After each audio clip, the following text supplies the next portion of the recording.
না, খালাস পাবে তা বলিনি। আমি বলছি যে আমি বিশ্বাস করি, যখন সাংবাদিকরা প্রশ্ন করে আমাকে যে আপনার আসামি খালাস পাবে কিনা, আমি বলেছি আমি বিশ্বাস করি যে আমার দৃঢ় বিশ্বাস যে আমার আসামি খালাস পাবে। এটা তো বলতেই পারি আমি, আমার বিশ্বাস, আমার চেষ্টা, সে জায়গাটা আমি বলতেই পারি। আমি যদি বলতে আমার আসামি খালাস পাবে না, তাহলে তো মানে জাতি এবং মাননীয় আদালত লর্ডশিপও বলবেন যে কেমন লয়ার আমি স্টেট ডিফেন্সে নিয়োগ দিয়েছি যে আসামির ফাঁসি চাই। তাহলে তো এটা আরো খারাপ, আপনার জন্য খারাপ, আমার জন্য খারাপ। ইউনূস সরকার আর তার সঙ্গী বিএনপি, জামায়াত, এনসিপির নেতারা এতবার বিচার করে গলা ফাটাচ্ছে যে মনে হতে পারে বাংলাদেশে বুঝি বিচার কেজি দরে বিক্রি হচ্ছে। আসলেই যে বাংলাদেশে বিচার আচার কেজি দরে বিক্রি হয় তার প্রমাণ এই ভিডিওটাই দিচ্ছে।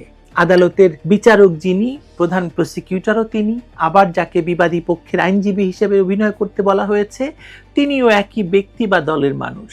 পুরো বিচার প্রক্রিয়াটাই মনে হচ্ছে কেবল যুদ্ধাপরাধের দায়ে সাজাপ্রাপ্তদের বিচারের প্রতিশোধ নেওয়া, আর কোনো কারণ নেই।